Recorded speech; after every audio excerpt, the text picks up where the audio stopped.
ராகினிக்கு பூ வைக்கிறதுக்காக விஜய் வீட்டில் எல்லாரும் பேசி முடிக்கிறதுக்காக போகிறாங்க. அங்கே வந்து ராகினி வந்து எப்படி வந்து ஒரு பழி வாங்கத்தான் நான் அவங்க வீட்டுக்கு வரேன், எனக்கு அஜய் எல்லாம் பிடிக்கல அப்படின்ற மாதிரி சொல்கிறாங்க. அதனால் வந்து என்ன பண்ணுறதுன்னு தெரியாமல் நம்ம காவேரி டென்ஷன் ஆகிடுறாங்க. அடுத்து காவேரி ரொம்ப டென்ஷனாக இருக்காங்க. சரி வீடு எதுவாக இருந்தாலும் பார்த்துக்கலாம் அப்படின்னு சொல்லிட்டு விஜய் வந்து அவங்களுக்கு சமாதானம் சொல்கிறாரு. அடுத்து வந்து நிச்சய தேதி வந்து குறிச்சிட்டு இந்த மாதிரி இந்த டேட்டில் நிச்சய தேதி குறிச்சிடலாம், நிச்சய தேதி இதுதான் அப்படின்னு சொல்லிட்டு சொல்லிடுறாங்க. சரி கோயிலில் சிம்பிளாக வச்சுக்கலாம் அப்படின்னு சொல்லிட்டு சொல்லி முடிவெடுக்கிறாங்க. இதெல்லாம் பார்க்கும்போது செம்ம கடுப்பாகுது நம்ம வந்து காவேரிக்கு. அடுத்து வந்து எல்லாருமே வந்து சரி ஓகே அப்படின்னு சொல்லிட்டு முடிவு பண்ணிட்டு எல்லோரும் கிளம்பி வராங்க. சரி பரவாயில்ல பொண்ணு நல்லா தான் இருக்கா அப்படின்னு சொல்லிட்டு பேசிக்கிறாங்க. அவளா நல்ல பொண்ணு, உங்களுக்கு தெரியாமல் விளையாடிட்டு இருக்கீங்க அப்படின்னு சொல்லிட்டு மனசில் நினைக்கிறாங்க நம்ம காவேரி. அடுத்து காவேரி அப்செட்டாக இருக்க பார்த்து விஜய் வந்து ஏன் இப்படி அப்செட்டாக இருக்குன்னு கேட்குறாரு. நீங்கள் பண்ணது கொஞ்சம் கூட சரியில்லைங்க, ஏங்க இப்படிலாம் பண்ணீங்க, நான் அவ்வளோ சொன்னேன்ல அந்த பொண்ணை பற்றி, அப்போ கூட இப்படி பண்ணிட்டீங்களேங்க, அந்த பொண்ணு வீட்டுக்கு வந்து அவ்வளோதான் முடிஞ்சது உங்கள் கதையெல்லாம், எனக்கு ரொம்ப கஷ்டமாக இருக்குது அப்படின்னோடனே இங்கே பாரு கஷ்டப்படாத, அதெல்லாம் சரியாயிடும் புரியுதா அப்படின்னு சொல்லி சமாதானப்படுத்துகிறாரு. காவேரி வந்து என்ன பண்ணுறதுன்னு தெரியாமல் தவிக்கிறாங்க. இந்த சூழ்நிலையில் இங்கே என்ன பண்ணுறாங்கன்னா ராகினி வந்து நிவின் கிட்ட வந்து சொல்கிறாங்க, இந்த மாதிரி அந்த வீட்டுக்கு நான் போகிறேன், எப்போ பார்த்தாலும் வந்து அந்த காவேரிக்காக தானே வந்து என்ன வந்து உதாசீனப்படுத்துகிற, அந்த காவேரி தானே உனக்கு முக்கியமாக போச்சு, இப்போ பார்த்தியா அந்த காவேரி வீட்டுக்கே நான் போகிறேன், அவளை சும்மாவே விட மாட்டேன், அவளை நிம்மதி இல்லாமல் பண்ணுவேன், என் மனசை கஷ்டப்படுத்துனீங்களே நீயும் வந்து காவேரியும் சேர்ந்து, இதுக்கப்புறம் பாரு உனக்கு இருக்குது அப்படின்னு சொல்லிட்டு சொல்கிறாங்க. அதை கேட்டு வந்து நிவின் வந்து அதிர்ச்சி அடைகிறாரு.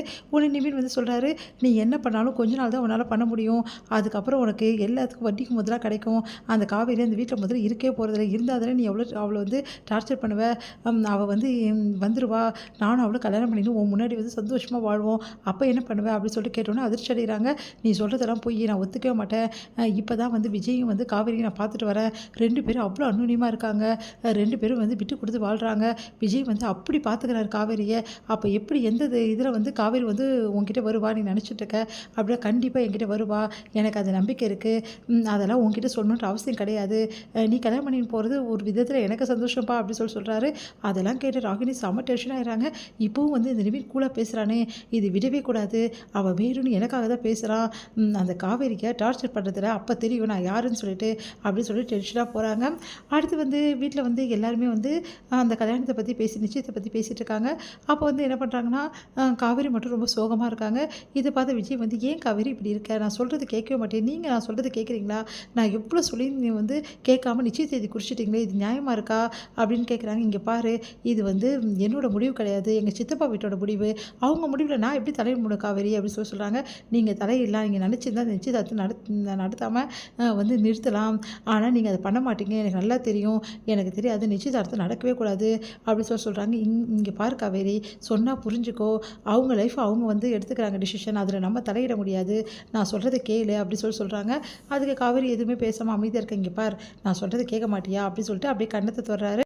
அடுத்து வந்து அப்படியே வந்து கையை பிடிச்சிக்கிறாங்க விஜய் காவேரியை. காவேரிக்கிட்ட சொல்கிறாங்க, இங்கே பாரு காவேரி, நீ மனசு கஷ்டப்பட்டால் நல்லா இருக்காது, சொன்னால் கேளு, எல்லாருமே சந்தோஷமாக இருக்காங்க, நீயும் சந்தோஷமாக இருக்கணும் இல்லையா, எப்படிங்க சந்தோஷமாக இருக்க முடியும், அது ராகினி பற்றி தெரியாமல் விளையாடிட்டு இருக்கீங்க, இங்கே பாரு எதுவாக இருந்தாலும் பார்த்துக்கலாம் புரியுதா, நான் இருக்கல, எதுக்கு வந்து மனசு கஷ்டப்படுற, சரி தாத்தா கூப்பிட்றாரு வா சாப்பிட்லாம் அப்படின்னு சொல்லிட்டு கூட்டிகிட்டு போகிறாங்க. சிறு தேவையான வந்து புடவை நகையெல்லாம் வாங்குறதுக்கு 2 குடும்பமும் போகிறாங்க. அப்போ வந்து காவேரி வேணும்னே வந்து ஏளனமாக பேசுகிறாங்க வந்து ராகினி, அப்பா எனக்கு இவ்வளோ சாரி எதுக்குப்பா, இவ்வளோ நகை எதுக்குப்பா அப்படின்னு நம்மலாம் வந்து பேசி விட்றாங்க. இதையெல்லாம் பார்க்குற வந்து காவேரி வந்து கண்டுக்காமல் அமைதியாக உட்காந்துருக்காங்க. இதை பார்க்குற விஜய் செம டென்ஷன் ஆகிறாரு. உடனே காவேரி கிட்ட நீ எவ்வளோ வந்து நகை வேணாலும் எடுத்துக்கோ, எவ்வளோ சாரி வேணாலும் எடுத்துக்கோன்னு சொல்லிட்டு எல்லாத்தையும் ஒம்பு பண்ணி எடுத்து கொடுக்குறாரு. இதை பார்க்குறது ராகினி டென்ஷன் ஆகிடுறாங்க.